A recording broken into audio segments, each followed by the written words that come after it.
played well. The boy from... Oh, my goodness! Oh, my goodness! Have you seen a more freakish goal in A-League history? Riley McGreen with a scorpion kick into the top corner. It's one of the most amazing things we've ever seen. Come on, Ernie, on your feet. You're listening to FNR, Football Nation Radio.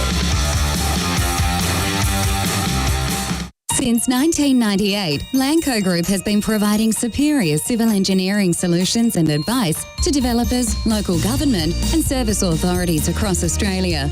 Lanco Group is known for delivering sustainable, efficient solutions.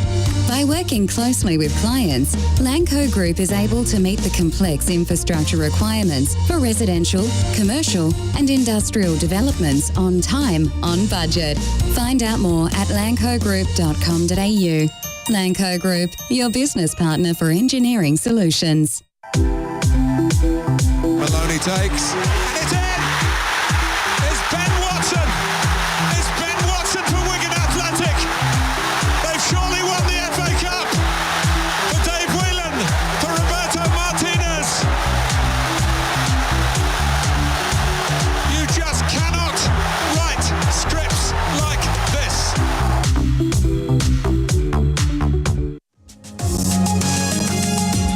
You're listening to the State of Our Football Nation on FNR. That time of the week when we talk about the state of our football nation on FNR, Football Nation Radio. Lachie Flannigan running the controls as he tends to do most days of the week. That is when he's not calling games or when he's not studying. And or defrosting from calling said games. My name is George Donikian. And speaking of defrosting, you were calling the action along with Josh Parrish last night, Australia Cup action. Yeah. How did you cope? Well, once I recovered I've noticed the dew is just it's started. Still there. It's still there. It's still there. Well, once I recovered from the initial shock. Which was not just the weather shock, but the shock of seeing Lewis Nani in Dandenong at George Andrews Reserve. Once I recovered from the shock of that, as someone who played at Old Trafford now plays at a stadium where the winning raffle ticket was announced over the PA system. Yes. Once I got over that, very enjoyable. And you and Josh, I hear, are doing great things, and you're both up to do some stuff for Network 10 next week. More action. Yes, that was quite the surprise, but a welcome one to be sure. Josh will be over at Valley Park Event Centre for Avondale and Brisbane. Let me just say there wouldn't be a member of FNR who wouldn't be delighted for you. When we set up the radio station, the streaming platform 5 years ago, that was one of the very important wishes that we had. We wanted to create another generation of broadcasters and telecasters, and by seeing you guys both pick to do that, and others that we've had working on the station, it fills me with enormous satisfaction, but it also gives me some more excitement to tune in, to listen up, and to get a handle on how you guys are progressing and maturing. I wish you every success next week. That's fantastic stuff. I feel a lot of pressure now knowing that you're listening in. Oh, don't you worry. There's someone else who'll be listening in too, I'm sure. He's the Director of Football at the City Group, Melbourne City. His name is Michael Petrillo. He's been travelling the world as of late. One is a little bit of business and a little bit of pleasure. Needed to refresh and hit that button that's so important, especially after the last couple of years that we've had, where the mental toll, the anguish and the disruption that it caused needed a bit of an outlet. And I'm delighted to hear that Michael Petrillo, who joins us now via Zoom, got a chance to go, of course, to the home of football, which, as we know, is Manchester City these days. And he then got a chance to get into Europe and to see some wonderful places. I think one of them was Sardinia, or was it Sicily?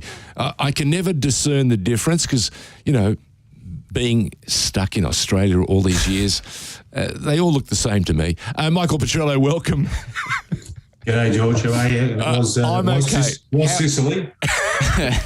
We'll be Sardinia next time. Oh, listen, I've had some friends of mine tell me it's a magnificent spot. Yeah, it's great. It's the first time we've been, so yeah, it was new for us as well. But it's a beautiful place. Weather was perfect, food was great, and really friendly people. So yeah, it was a really enjoyable holiday, mate. Can you give me a sense of the rest of the world at the other end of the world? Are they still coping with COVID? Are they learning to live with COVID, or are they just getting on with it? Yeah, learning to live with it, mate. I've been still in the shops over there. The shopkeepers are still wearing masks, and still a few people that are wearing masks, but they're getting on with it. Obviously, Italy was hit badly by loss of the tourist trade, so they're just grateful to have them back and doing whatever they can to accommodate, mate. So yeah, they were very, very appreciative of all the tourists being there again. Now, I mentioned Director of Football at the City Group in Australia.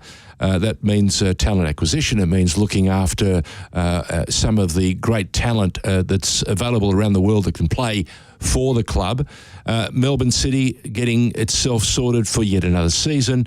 Already Australia Cup action has seen the boys and many of the younger ones turn out and deliver the result needed to go to the next level. And speaking of the next level, it's Casey Fields next week, which sounds rather exciting, but I suppose there's another element because the City Group had to decommission what was a wonderful academy and setup that had been organised over the last half a dozen years at Latrobe, and then take everything and start anew in the southeast.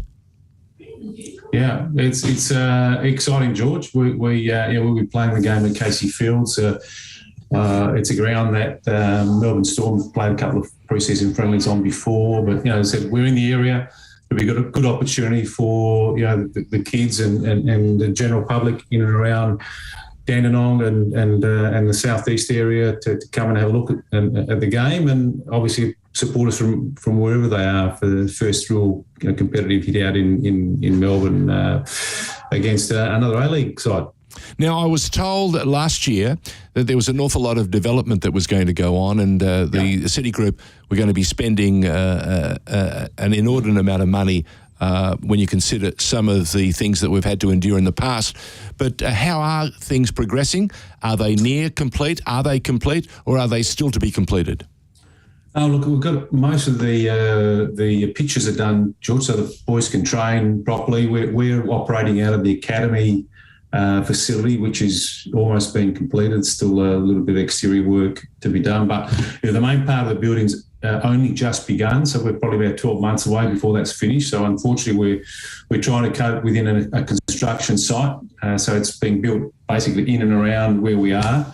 So we have to put up with a little bit of pain, but the end product will be well worth the pain the small amount of pain that we've got to endure over the next 12 months. No, that's a good point, because I can remember the early days of Melbourne Heart before the club was acquired by the City Group and became Melbourne City, and the facilities at Latrobe, let's just say in the early days, were rather primitive. Well, it's funny. It's funny you bring it up, George, because immediately the moment you said that, I'm thinking back to a photo I can remember seeing of one of the people who's going to join us later, which is David Williams, inside the wheelie bin ice bath. Yep, trying to make very sure different time now, isn't it? Making sure they were cooling down properly.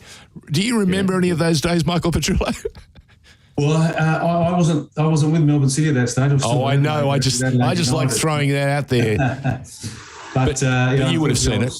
I was a bit spoiled. I certainly saw it in Adelaide before our facility was built, but we were working out of wheelie bins as well. So certainly know what that's about. But this new facility is state of the art, and the players and the staff will be very lucky people to be able to operate out of a world class facility. Now we're talking about the A-League men's, the A-League women's, and the A-League youth.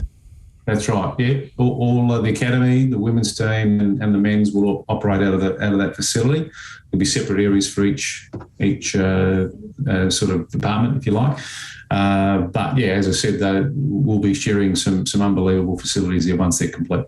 Speaking of sharing, who are we likely to see share the facilities and also the colours of Melbourne City for the brand new season? In terms of players. I hear there's another Dutchman in town. Yeah, we have signed so far 2 players. We don't have a lot of players to sign, George, which is a good thing. But we've still got a couple more to come. We're looking. We're very close to one and reasonably close to another. So hopefully we can make some announcements within the next week or two. But at this stage here, we're very close to agreeing to terms with two other players to join us, as I said, within the next couple of weeks. Just give us a glimpse of what you know about the two that you've brought in. Yeah, look, with one position we want to bring in is a player that's versatile, that could probably play in midfield, but also cover as a stopper, as a central defender, a little bit in the Roston Griffiths mould, I suppose, but looking for that versatility that can cover us in those areas. And the other one will be an out-and-out midfielder, someone a bit more attacking, with good athletic qualities and able to help in attack, but also help in defence, because that's the way we play. And they've got to be very, very fit, as I said, very athletic, and willing to get stuck in. So we think we've identified that player. I think we're close to agreeing to terms. We're not quite there. It'll probably take a few more days, but hopefully, we can tie that up shortly. Michael, I'm curious to know how that process, or what that process of talent acquisition actually looks like, because there's a lot of information out there. There's all manner of players out there. Some of them, have their agents who are telling you one thing. How does it actually work for you to identify a good fit for the side and make that actual move come to fruition? Yeah, look, we have a fairly detailed process. We're probably in a lucky situation where we have our own team of scouts that are working for us, and we have one full-time here in Australia, in Melbourne, but we also have a team obviously overseas, and they're located in different parts of Europe and different parts of the globe. So what we do is obviously we sit down with the coach, we identify the areas that we need to find players for. We have a certain list of characteristics, be it physical, mental, technical, tactical, that fit in with our game style. And we send a brief off to the scouts. Obviously, they need an idea of what the salary range is as well. So once we've done that and sent that off, they go off and start searching for us. And we normally come back with a short list of players to have a look and review and negotiate with. And obviously, the coach has the final say in terms of the player that he wants. I think we've been lucky. We've got most of them right. Every now and then, you with anything, especially with recruitment, one doesn't work out. But we've been reasonably lucky, I think, over the last few years. And we're not lucky, but we've worked hard to make sure we get the right players in. But because, as I said, we play a specific brand of football. So, and that's the process. And then I obviously start the negotiations, and hopefully we can get the deal done. Michael, it's very true. You haven't missed with too many, but there is one that I'm wondering did he play for us? And his name is Petrillo. Did he play for the club, the senior club? And I'm not talking action in the Australia Cup. Did he actually play an A-League game? No, he didn't, George. And so it's a combination of injuries and other things, eh? Yeah, not really so much any injuries. I think he started behind the 8 ball when he first came. His conditioning was quite poor. He picked up a couple of niggles, nothing really great, but did set him back again. And then, obviously, with the team playing well and performing well, and the coach didn't see him in the plans, and unfortunately didn't get onto the field in the A-League. Played a few minutes in the Champions League. Yep. A great guy, terrific fellow. As I said, what a shame. What a shame. Yeah, it just didn't work out. What do you learn from those experiments? What do you learn from those acquisitions or those opportunities when you brought a player in? You had, of course, everything that you bring in, you want them to strike, the pitch and play well. When something like this happens, is it a case of you having to reset your reappraisal or your appraisal set up and look at your indicators to say to yourself, where did we kind of miss the boat there?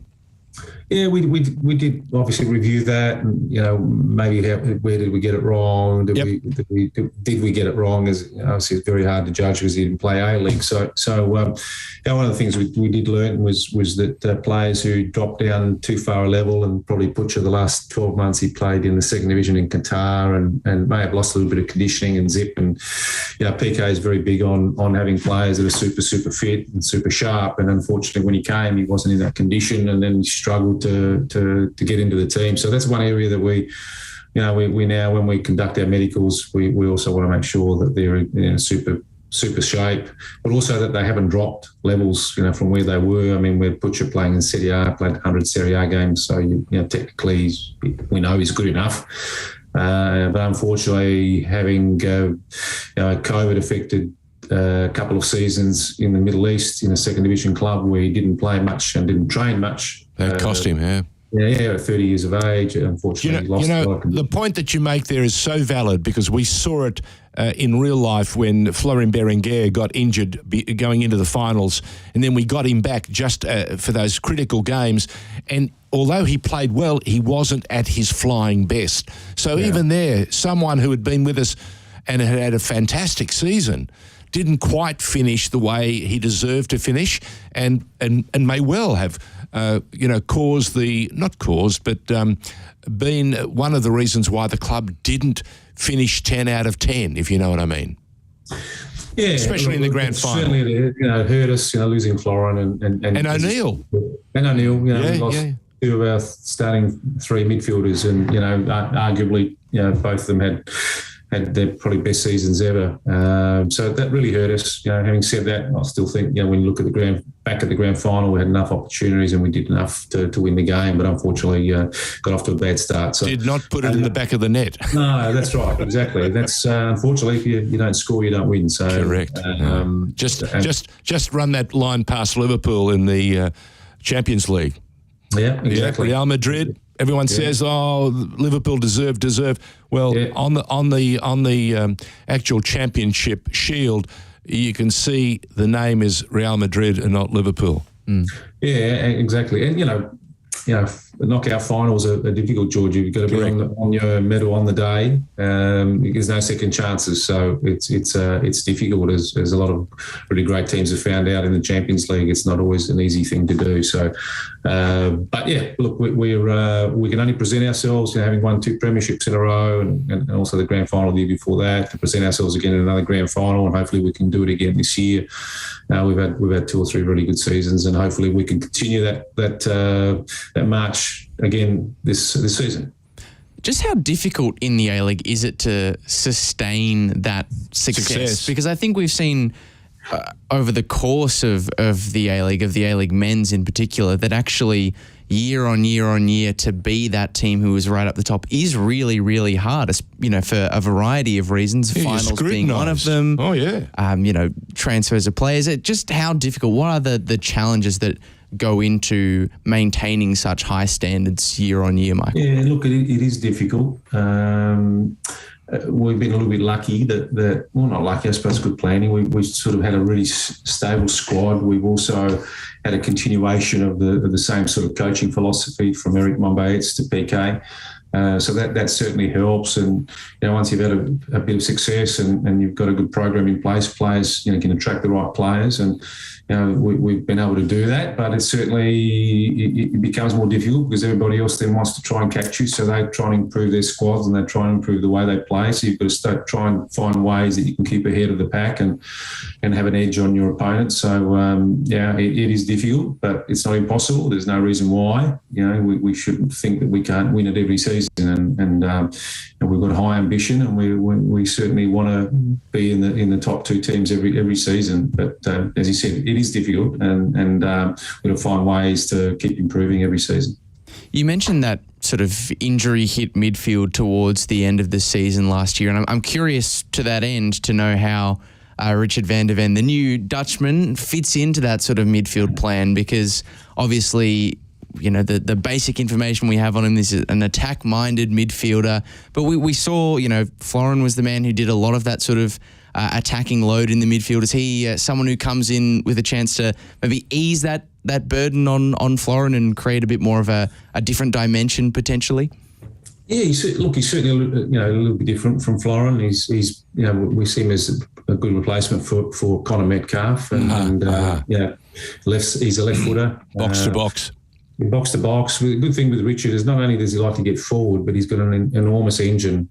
So he can work backwards as well. Like and he can defend, and that's a prerequisite of anyone that plays in our midfield. They've got to be really good athletes. Florin's a fantastic athlete. He can run all day. Connor was the same, and Aidan O'Neill likewise. So adding Richard to Florin and Aidan coming back very soon, and as I said, another couple of additions to that sort of midfield group. I think we're going to have a very strong midfield group of players that will be able to set us up hopefully for a really good contest week in, week out. We're talking to the Director of Football at Melbourne City. His name is Michael Petrillo, and he's been kind enough to join us from about 5 o'clock to talk about the state of the game for the champions and what's in store for the brand new season and how things are preparing for their next match, which is an Australia Cup clash against the Wellington Phoenix next week at Casey Fields.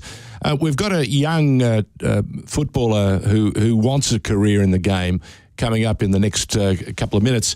What are the sorts of things that you'd like to put in his head to say to him, these are the things I'm always looking for when I'm adjudicating talent, when I'm judging the next young crop of players we might bring in, whether they're male or female? What are the sorts of things that you'd like to see always when someone says to you, we've got a player for you to have a look at? I think there's a couple of really important things. And one of them, first of all, is consistency. We'd rather have a player who's 7 or 8 out of 10 every week, rather than someone who's 9 or 10 one week and then 6, 3 or 5 4 the next week. So what I was saying to young players is, if you're good enough for long enough, someone's going to notice you, and we certainly look for players with that consistency of performance. And that comes, because you've got the right mindset. You're also physically looking after yourself. We want players who are ambitious and want to keep improving.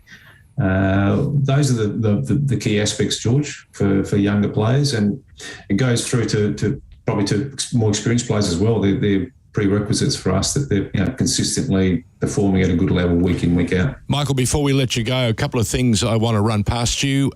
Jordan Boss continues to grow, and he's fulfilling the sort of KPIs that you were just talking about. He's looking so good, and I wish him every success through the year. We knock on wood for that. And the other person who continues to excite us every time he runs onto the pitch is young Marco Tilio. Yeah, they're two really talented young players, and Jordan went from strength to strength last year. Once he got his chance, he took it with both hands, and we saw particularly in the Champions League when we were winning title. Yeah, he was probably our best player over there, and performed really well. So. Again, he's one who's now been consistent and showing great promise, and we're expecting big things from Jordan this season, and Marco again, continued to improve again last season, and I think this season is a really important year for Marco to establish himself not only as one of the best players in our team, but one of the best players in the competition, and he's got all the elements to be able to do that. And World Cup year. World Cup year. That's right. So there's a lot of reasons why, but most of all for him is fulfilling his potential and making sure that he can be the best player he can possibly be, and I think he's got a great opportunity to do that this season. One of the others of that sort of talented crop of young City players who we've now seen move on after a few seasons of good performances for Melbourne City. John Rowe? John Rowe is one, but Connor Metcalf is the most recent one. Obviously, we saw him get that move to St. Pauli, which is a great move to the second division of Germany. Does someone like Connor Metcalf, his experience, a player who maybe after a good start at City could have left earlier, does he speak to the value for some of these younger players of maybe biding their time, taking a little bit extra to develop and mature in the A-League before maybe getting themselves a potentially bigger move across if they stick around and improve? Yeah, look, that's a really good point, and something that I always tell young players when they're keen to move. That you can go too early, and in my experience, and if I look through the players that have gone overseas over the last 17 or 18 years, and even before that in the old NSL, most of the players who have been successful and had long careers over there are ones that have been established here in either the A-League or the old NSL and have played 70, 80, 100 games here before going over, because they're more mature, they're used to the cut and thrust of professional football. They can cope with setbacks a lot better than what they can when they're younger. And normally if they're going over as mature players, the clubs have invested in them, so they've got skin in the player, and then they normally want to make sure the player's successful. But a player goes over for nothing and doesn't do well, they're normally tossed out pretty quickly, because there's another group of young players that they've got there ready to come in. So, and I've found that when players that go too early normally come back, and they normally come back having lost their confidence and not having played for a year or two, and that can be a big setback. So, it's really important that players go at the right time when they're ready to go. Michael, thank you very much for joining us. We wish you a tremendous season. Good luck.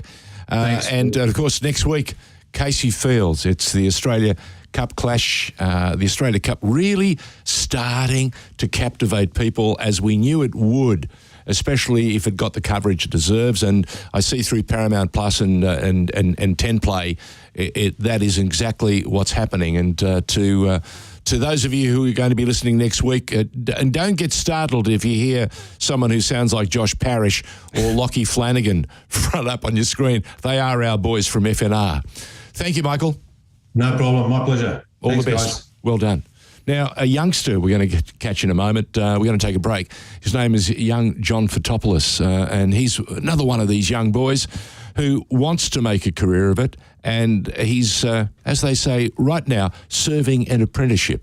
And we'll talk to him, get an idea of what sort of makeup he has put together, what stock he comes from, and what are his aspirations for tomorrow and beyond. That's State of Oil. Are you looking to change your destiny in life? Be your own boss? Start your own business? If you are, you need people who understand your needs and are committed to helping you make it happen. At DKP & Co Chartered Accountants, we are more than just accountants. We are business advisors, taxation consultants, and strategists that specialise in setting up businesses. We understand the client and give them the very best customised advice and strategies to achieve their goals. Visit our website, dkpco.com.au, or give us a call today on 03 9023 9370. Fast, proactive, personal. That's DKP & Co Chartered Accountants.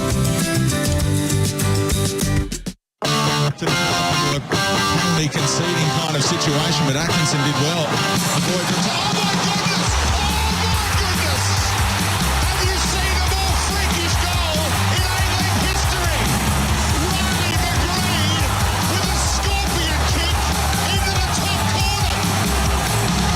It's one of the most amazing things we've ever seen. Come on, Ernie, on your feet. You're listening to FNR, Football Nation Radio.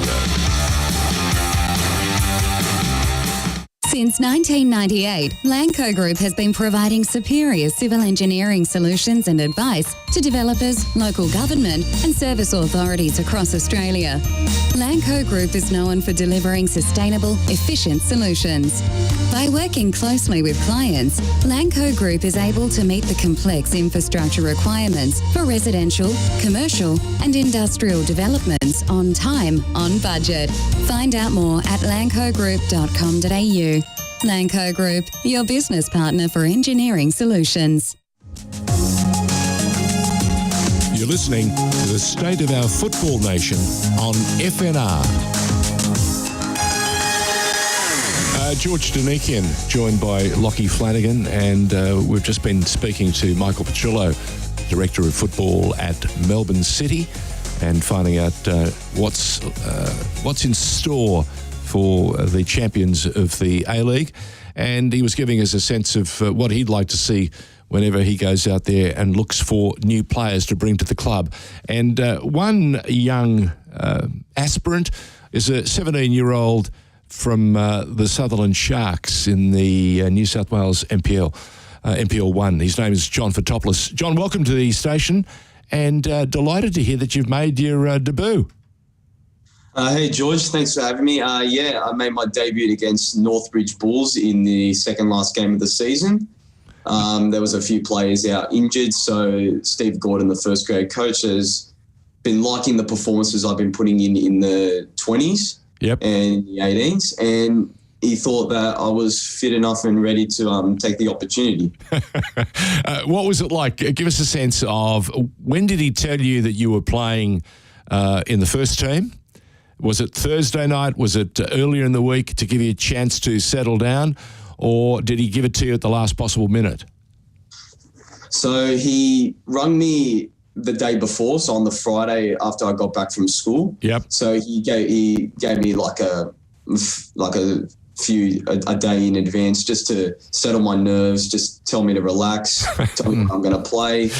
And then as I got there, then he just reiterated what he wanted me to do, how he wanted me to play, and just most importantly go out there and have fun. Now, do you get a chance to train with the senior team playing for the 20s? Yeah, so our system is like the 20s and the first grade train together, so therefore the first grade coaches and the 20s coaches are all looking at all the players and seeing if everyone is okay, anyone can cope with the physical battles. Yep. And give other people an opportunity. The reason I ask that is I'm trying to work out if you're familiar with them and they're familiar with you. That's always a big thing, because the hardest thing in the world, I would imagine, would be to suddenly have to make a debut and you've never seen these players before. Yeah, that's exactly right. Yeah, so it was good that the chemistry could be built between the first grade players, and obviously as being a youngster coming into the side, they were really good with talking to me, communicating with me, and always encouraging me throughout the match and just telling me to back myself and do your best. So that's the sort of advice that Lachie's going to take in next week when he calls his game for Network 10. He's got an Australia Cup game coming up. Applying the advice in a very somewhat different field, but yes. But being part of that sort of senior training as well, John, would have given you the perfect part, even before you made that eventual debut against Northbridge, to have a window into what's been really a crazy season of football in the New South Wales first grade. It's been one of the best seasons I remember in memory. Obviously, the premiership went right down to the final day. Have you been keeping abreast of all the craziness while you've been trying to manage your playing to the best of your ability as well? Yeah, it's been pretty crazy, as you said. A lot of games, a lot of movements, a lot of top quality players playing. So it was quite tough to get into the first grade system and even just get a taste this season. If you told me at the beginning of the year that I'd be making my debut in first grade, I'd probably laugh at you. So it's pretty astonishing how I've managed to come this far and get into a high quality league and showcase myself to the best of my ability. Well, and not only that, progression into the senior side, but I reckon one of the reasons it would have shocked you is because you've also been playing in the under 18. So you've gone under 18s, under 20s, first grade. Yeah. That's quite a remarkable progression through the ranks. What is the sacrifice that's been required this season to guarantee that kind of rapid rise, really? And you got school as well. Yeah. Oh.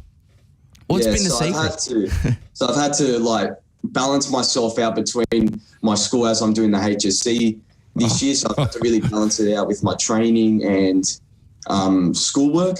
But I think I've really adapted to it and grown into it and gotten into a really good routine. And that's obviously showcased on the pitch, showing the consistency, the hard work and the dedication that the coaches want. And obviously that's been able to allow me to go through the 18s to the 20s and then eventually get into the first grade. So I'm pretty happy with that. When did you first start thinking to yourself, I want to play football, I love playing football, I'm good at football, I can do much, much more? I think, look, it's been a passion for most of my life. I think ever since the grassroots days I had with Elwood Wanderers when I started in 2009 and just progressing through there, and then eventually getting into the under-9s in the SAP system in the Olympic. And as the years went by, I just grew and grew into football and was like to myself, you know what, I can really make a career out of this. And if I just work my hardest and do my best, then who knows where I'd be in the future. You know, we're going to be talking to David Williams, who has had a tremendous career, and he's a fantastically spoken young man too. First Australian to really get a chance to travel the world in this particular fashion now. He's playing in the Indian Premier League. He's played for Wellington Phoenix. He's played for the old Melbourne Heart. Did he play for Melbourne City before he moved? Yes, he did. Right, he did. And he's got so much to offer. Young players coming through, and I want you to hang in there and listen to the opportunity. After we finish your interview, because we're talking to David, and he wants to put back into the game. Imagine, just as you want to put yourself into the game and build a career, he has had a fantastic career, and he's still now wants to come back and help the next generation who want to make football their life. And I'm sure there are going to be some pearls of wisdom worth listening to. But tell me something. Who do you support in the EPL? It's a club that's got a lot of history. Yes. But as of now, it's not really amazing. But Manchester United has been. I was going to say it must be United. Dear. Look, Manchester United's actually a great example of what can happen when you drop the ball, when you forget what makes you special and what makes you good. And they got a little ahead of themselves. They started believing their own publicity, and they've lost that magnificent winning culture. And I think the most important thing in life is to understand what hard work provides, what commitment and focus can give you, and what sacrifice can afford you down the road. I'm sure at school now there'll be people and friends of yours saying, Jono, we've got a big party coming Saturday night. Come and join us. How hard is it to say no? Oh, it's pretty tough, as like I got to sacrifice a bit of my social life to play football. But I think in the end that would pay off if I continue to work hard and get there, and hopefully get there. Then I can catch up with as many friends as I want. But as of now, I got to really focus. Hey, listen, if you succeed, they'll be following you. Yeah, that's right. That's right, yeah. Lockie's got something for you. Hey, John, we speak a lot, not just on this program, but across the network, really, about the concept of a national second division. That's a good Believe me, point. I'm going somewhere with this. Yeah. We're always talking about the national second division to people who are club officials, people in the Middle Ages, that sort of thing. But one of the reasons that many of us are advocating for it and we want it is to give us the chance to develop and give an opportunity to even more young players. And, you've been talking about your progression through the ranks from 18s to first grade this season. But the reality is for a lot of young players, it's, not necessarily as straightforward. It can be really, really hard to break through. I'm curious to get an idea on that league from a young person's perspective. Is it something that you guys, the juniors, sort of talk about, think would be a good idea? I'd be fascinated to know.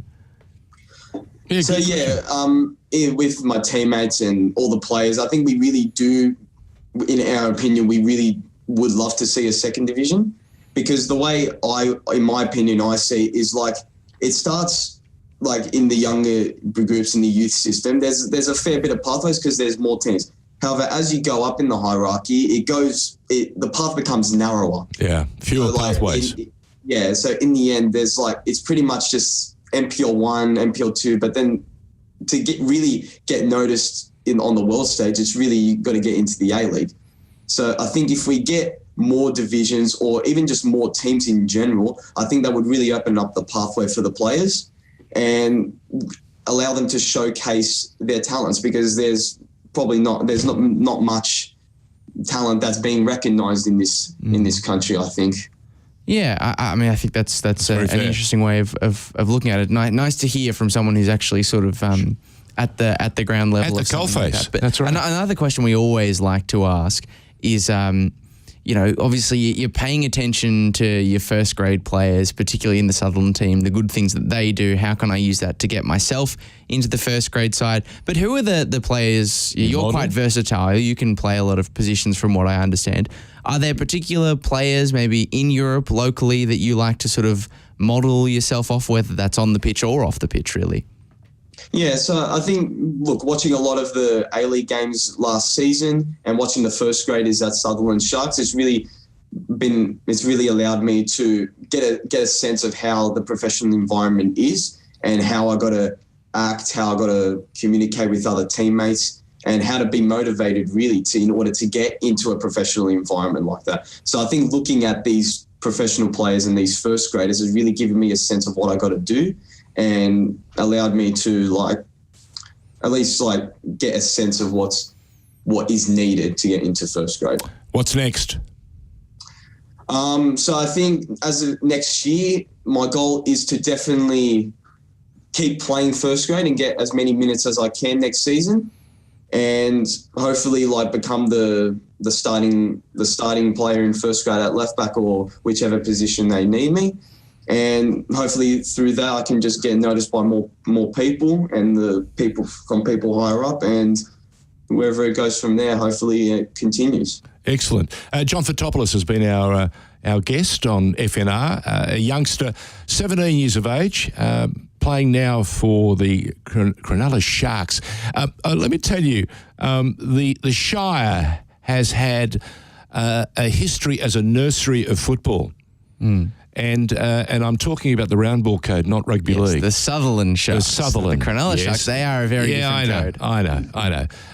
But whenever I think of Sutherland, I always think of Cronulla. Being an old Sydney boy, old habits die hard. I wish you every success, John. And just remember all those things that you've talked to us about and what you heard earlier from Michael Petrillo. And don't forget, stay with us on FNR. Keep listening, because coming up next on our program is someone who has played the game and has played it at a terrific level and has been an inspiration for a lot of young footballers. His name is David Williams, and he will be with us right after this break. Thank you, John Fotopoulos, for joining us. Great stuff. Since 1998, Lanco Group has been providing superior civil engineering solutions and advice to developers, local government and service authorities across Australia. Lanco Group is known for delivering sustainable, efficient solutions. By working closely with clients, Lanco Group is able to meet the complex infrastructure requirements for residential, commercial and industrial developments on time, on budget. Find out more at lancogroup.com.au. Lanco Group, your business partner for engineering solutions. Penalty conceding kind of situation, but Atkinson did well. Oh my goodness! Have you seen a more freakish goal in A-League history? Riley McGreen with a scorpion kick into the top corner. It's one of the most amazing things we've ever seen. Come on, Ernie, on your feet. You're listening to FNR, Football Nation Radio. Are you looking to change your destiny in life? Be your own boss? Start your own business? If you are, you need people who understand your needs and are committed to helping you make it happen. At DKP & Co Chartered Accountants, we are more than just accountants. We are business advisors, taxation consultants and strategists that specialise in setting up businesses. We understand the client and give them the very best customised advice and strategies to achieve their goals. Visit our website dkpco.com.au or give us a call today on 03 9023 9370. Fast, proactive, personal. That's DKP & Co Chartered Accountants.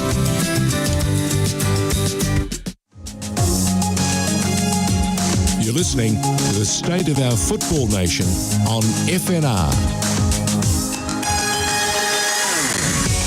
Busy hour of State of Our Football Nation. George Donikian, joined by Lachie Flannigan in the studio in Melbourne. And via Zoom, we're heading off to some exotic place in Queensland called Townsville to catch up with the man we know as Willow. David Williams, welcome. Thank you for having me again, guys. Mate. Nice to see your faces. David, thrilled to bits that you're joining us, and even better, more excited to hear that young Rudy and Hugo are not only behaving themselves, they're having dinner at this time of the night, and they're also enjoying whatever entertainment you've provided for them on their iPads. Sonic 2 at the moment. Sonic 2. Look, it's a thrill for us to catch up with. We haven't spoken to you in quite a while. The last time we spoke to you, you were in the midst of a COVID challenged season in the Indian Premier League. How did the season finish? It finished not on the high we wanted to. We ended up semi-finals, but unfortunately fell a little bit short. So we got knocked out by the eventual winners, but I think they were deserved winners. So they had a lot of, heart, a lot of passion that went into their win towards the end. And, we just couldn't compare that. We had a great squad. And, on paper, probably the best in the league, but you just need a bit more than names. You need a bit of heart, determination, and some character that, is very hard to put all together in the one recipe to get success, I guess. People say, oh, this team is great on paper. We don't play on paper. We play on a pitch, and there are so many variables, and you know all about it. I was talking to someone a little bit earlier in our program. His name is Michael Petrillo, and he tells me he identified you as one of the talents to join him at Fury. Yeah, he got you out of Brøndby, was he? Was it Brøndby? Yeah, exactly. He's spot on there. I was at Brøndby at the time and just was looking for some game time, and he was helping out the Fury, and I mean, as part of Football Australia, I think trying to get a startup club involved, he was the man for it, and he did identify me. I had a good relationship with him, and he brought me back, and I haven't left. He's a big fan. He still talks very kindly about young David Williams. What did you learn from this last season that had so much disruption, but also had a number of opportunities where you guys got to play some terrific football in front of some big crowds? Yeah. So what I learned first and foremost is family is the most important thing in anything. That's what I learned. Second, that football is mostly mental. From COVID bubbles and what we were doing with our routine, can you stick to the routine, but also can you add little things in there to keep your mind going? Because if you just stick to the same routine and you wake up and it's Groundhog Day and you repeat, you're quite miserable. So you need to find different things to keep your mind stipulated, I guess, if you want to say it like that. I learned that, mentally you have to not be... you obviously have to be strong, but you have to, have some sort of mental level to keep you performing on the pitch. There's going to be others that are stronger mentally, others that are weaker, but as long as, you've got an average and higher, then you're probably doing pretty well in that bubble. So mentally keeping stimulated, I think that's another thing I learned as well. As not silly, I mean, some people can agree with, some might laugh, but doing puzzles in my room, I would order puzzles on Amazon and do them, and we'd play cards, we'd do Sudoku or something like that, just challenging on times, and just stuff to keep the mind going on. And I learned in football it's mostly mental. Family's the most important, and that's you're thrilled to be home. By the way, I remember you showing us that magnificent room where you were living, and the palm trees outside and the beach, and then you said to us, "Yeah, but I can't go out there. We're not allowed unless we're training." Exactly. We could walk past it on the way to the bus. Jesus. maybe at some meal times, but otherwise it was a bit of a tease. So anyway, I'm in sunny North Queensland at the moment, and in the nice weather. It's about 26 degrees and sunny. Stop it. It's bitingly cold, David Williams, in Melbourne. I think you could multiply Melbourne's weather by 2 and it'd still be a couple of degrees short. Well, I see you boys haven't paid the heating bill. Yeah, thank you. Right. Here we go. Okay, so Lachie's got a couple of questions for you, but what I want to know is, when do you start getting ready for the next season? Well, I think next season 17 for me. Wow. But I'm not sure if I'm in a transition period at the moment. So I had to say no to going back to India. I had a contract there. But I just had to put family first and think about my young kids, and being together at the moment was the most important. So I've put playing overseas on hold for now. Yep.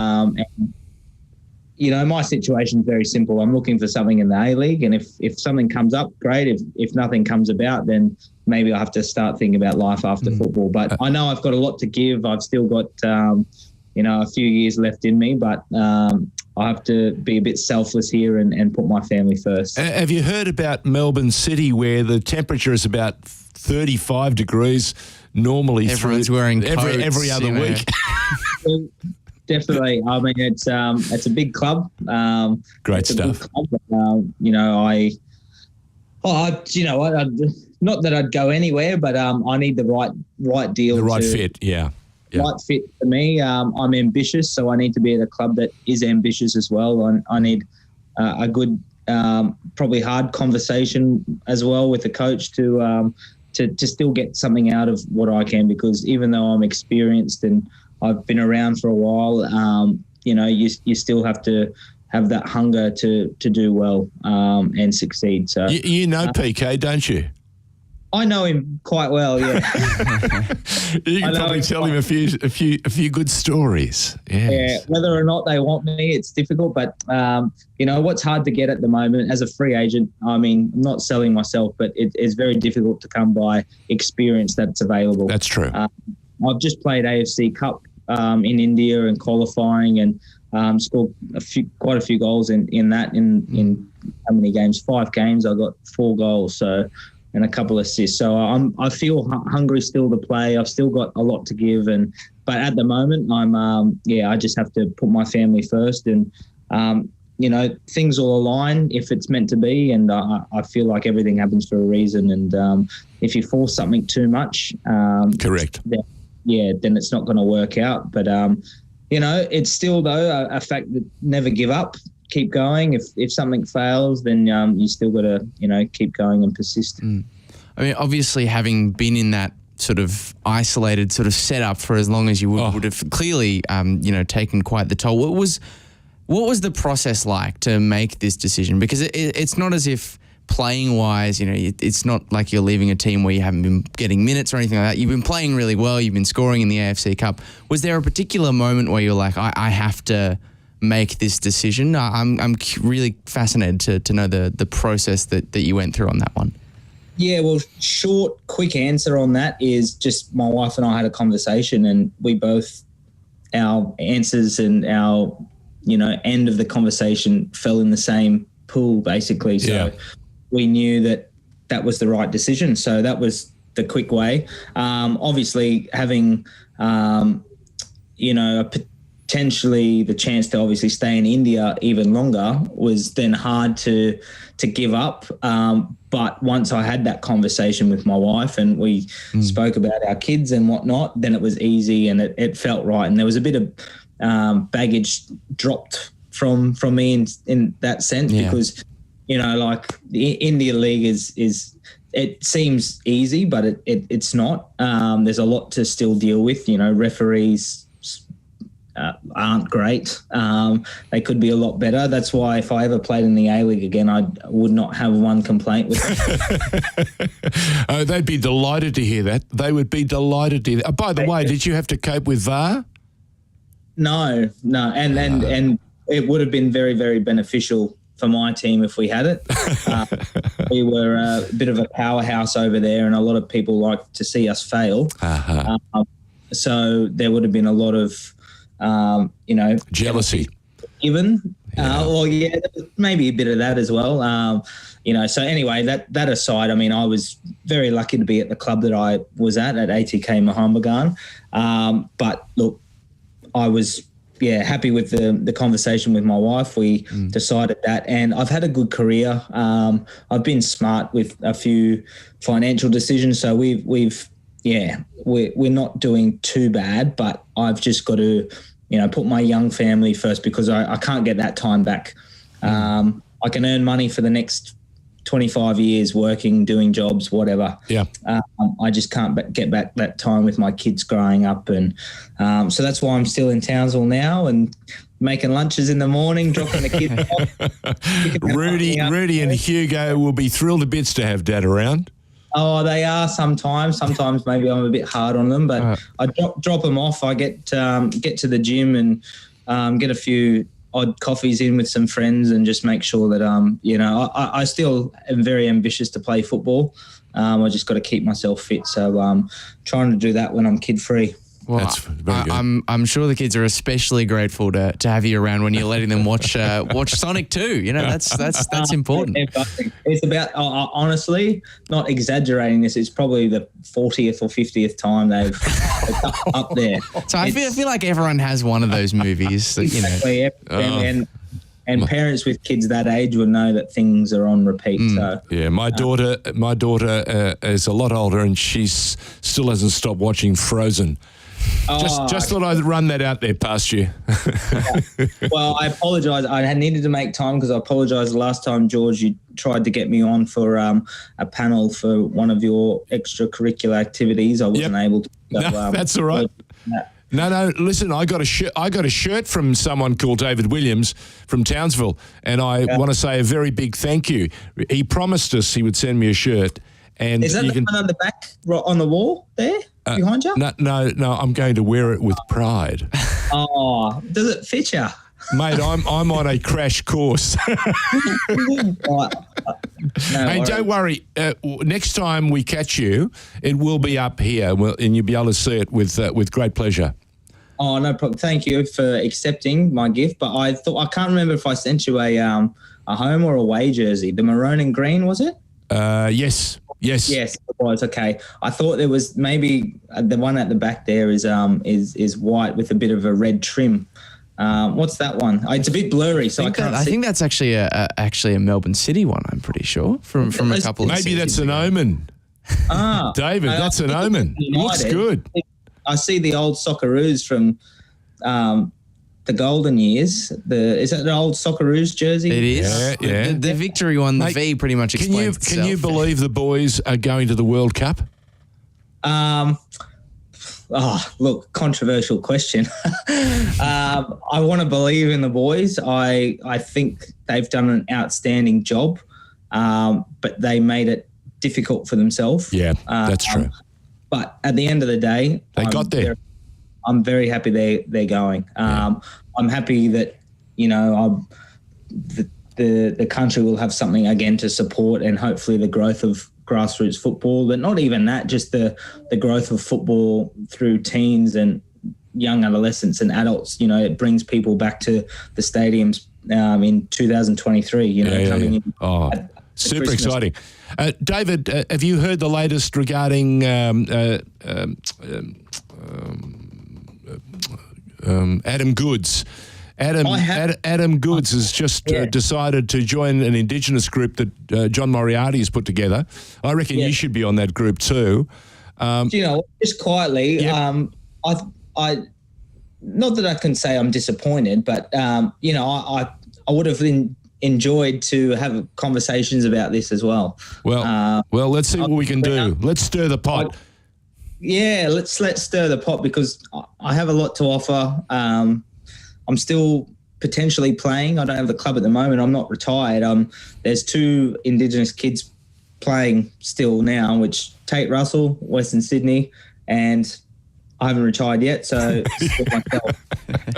Get both of us involved. Oh, mate. Two seats table. I think that's absolutely right. 17 seasons of professional football, you've got a lot to offer, and especially if we want to encourage more young Australians of Indigenous background to play this beautiful game, both men's, women's, and we're seeing our young Matildas burst out of the blocks. They scared the hell out of me in the first 20 minutes in Costa Rica this morning, but they came home with a wet sail and won 3-1, which is tremendous news. We've just got to remind the goalkeeper that no matter wherever the free kick is taken, you can't assume it's never going to be a shot on goal. Yeah. She just got her positioning wrong. Anyway.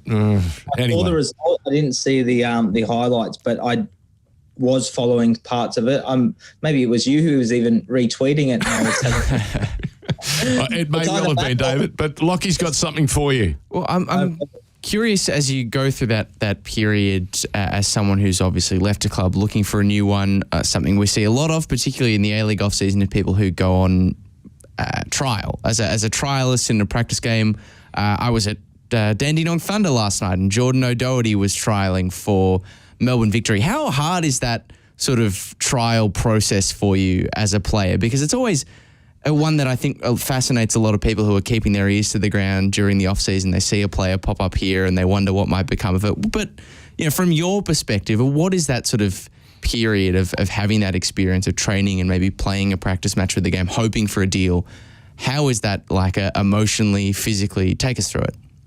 Yeah, look, as a young player, it's no problem. As an older player, it's not ideal because you're established trying to then fit in with group, and even 16 maybe now these days, or 17, 18-year-olds who already have contracts, but you're sharing the dressing room with them and you're trialing. So not that it's demeaning, but you've got to find your feet, and then you've got to, as a trialist, you're generally the last one in the dressing room, or generally the last one to get a seat somewhere, or you feel a bit out of place and feel a bit awkward. So the best place to feel comfortable is on the pitch, when the coach has given you that role to be like, I've got to go out and do what I do, and then you back yourself, or you should back yourself to do what you do. But going on trial, obviously, you have no bargaining power. Right. It's a contract given, and you accept it. Of maybe it's probably minimum. Most trialists would walk in at minimum wage, which is I think 60,000 or 70,000. I don't know exactly what the minimum wage is in the A-League. I thought about that, just getting a contract in the A-League and just offering my services for minimum contract. But at the end of the day, with my age, I've still got a family to support, and I've worked hard for savings. I don't want to be dipping into that, and I don't want to go too far into my personal situation. But as a trialist, you've got only a few moments to probably shine on the pitch. You might have that mentality of every time I touch the ball, I've got to do something good. So there might be some nerves in there, especially playing in pitches like Dandenong Thunder or some of those the old pitches that are bumpy. I know Bentley Greens, I saw a few high. I think was it Sydney FC? Yeah, Sydney FC last night. I mean, I didn't see a strand of green on that. It was no, the green's in their shirt. Exactly. Oh, okay, a strand on the grass. Yeah. Extracted from the pitch. Hey, it's been a cold winter, David. That my point is the fields get hard, the fields get bumpy, they get chewed up. So your strength as a player might be dribbling. It's very difficult to go out there on trial with, the smell of Buddy the barbecue going. No, that's listen. You're absolutely right, because we saw Melbourne City playing in Newcastle a couple of weeks ago, and the ground was bumpy, and you could see Florin Berenguer, who really wants the ball on his feet, and it was bubbling around and bouncing around, and you need that millisecond to bring the ball down, and of course the defender's not going to give you a millisecond; they're onto you. So instead of getting an assault away, you're busy defending. So you're absolutely right. There are challenges galore. Before we let you go, it's been great to catch up. What advice would you have for the next group of youngsters coming through? What, after 17 years in the game, and you've still got something to offer, what advice would you give a youngster who's considering a career, whether they be a young boy or a young girl? Well, from my personal journey, I probably wasn't as professional as I could be. I let talent take me to where I am, which if I applied myself better when I was younger, I probably wouldn't be sitting in Townsville right now. I still had a good career. I've been happy. I have worked hard, but at the right times, I probably haven't worked hard enough. So in terms of working hard, diet as well, you know, I've copped a lot of stick over the years of maybe being too heavy or out of shape or whatnot, but I still can get the job done. I'm still faster than other players. I can still run more. And that's not the point. People look at frames and shapes and think, oh, you know, you got to be skinny to play football. No. If you apply yourself in the right way, you know, I think you can definitely make a career out of it, but you have to still have that talent. But a lot of coaches these days would rather take someone who can listen, can learn, can work hard for the team, be professional, and they can shape, rather than someone who's talented and doesn't have the right attitude. That's exactly what Michael Petrillo told us a little bit earlier on.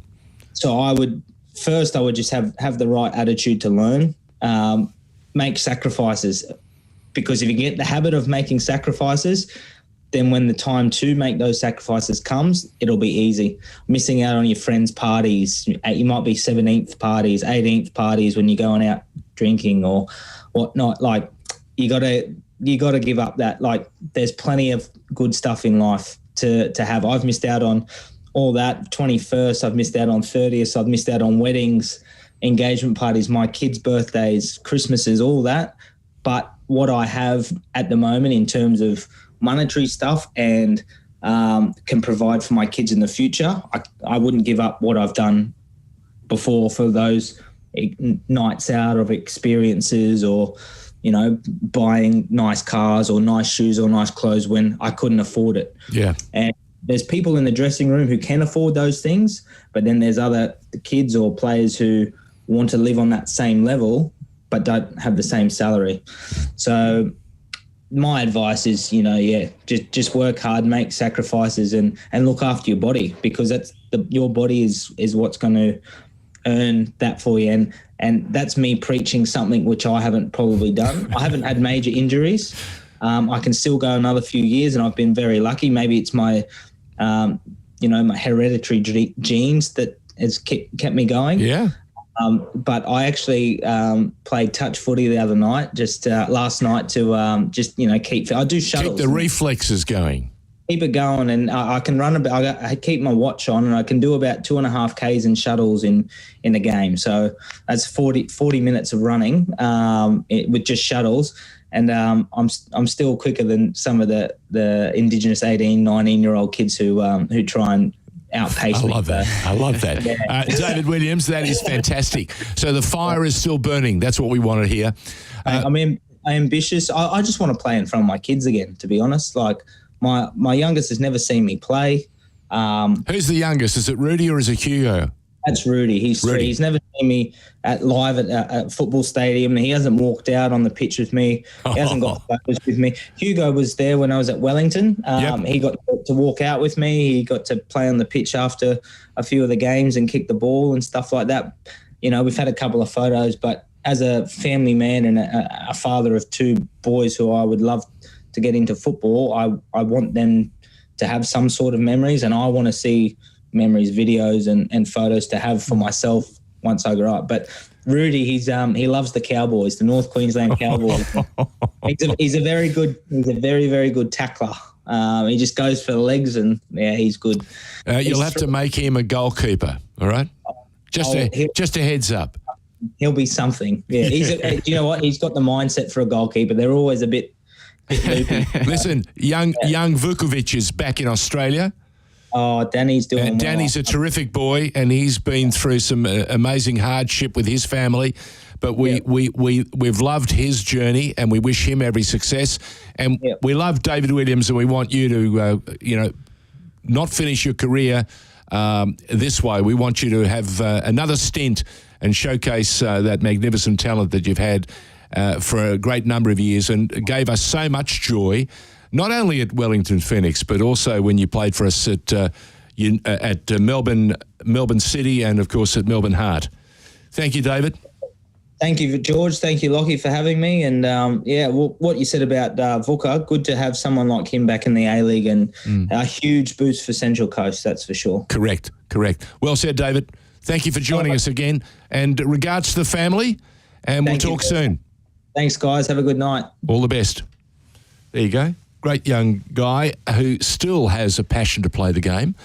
I'm wondering if there is a talent acquisition guy thinking, hello, there might be a missing piece for us, and it could be David Williams. Can't help but wonder. I think there's a lot of clubs who could use someone like a David Williams. Yeah, I'm just thinking, Michael Petrillo, I wonder if we arranged that, if it was just, what do they call it? Serendipity. The man that first gave him a Guernsey at the Fury. Would he be looking at one more stint for City? You know him better than I do, George. I might have to let you work your magic. You know what I'm thinking? He'd be a tremendous piece to be able to bring him in as an impact player. That's exactly. Late in the game to just light him up. Or are you hoping for a percentage, George? No, I don't want anything for it other than just the joy and the smile. And I also think that John Moriarty and Roz need to look at people like David Williams, because Adam Goods is a tremendous talent and a tremendous person to have as a spokesperson for this Indigenous panel. But David Williams, again, 17 seasons, and he understands what it means not to have, as they say, followed the right rules at the beginning. And he said, maybe my DNA has helped me more than my professionalism. But that's good advice. He's telling the next crop, hey, listen, don't do as I do as I say. Yeah. All right, until next week, this has been State of Our Football Nation on FNR. George Donikian and Lachie Flannigan. Thank you, Lachie. Thank you. You're listening to the State of Our Football Nation on FNR.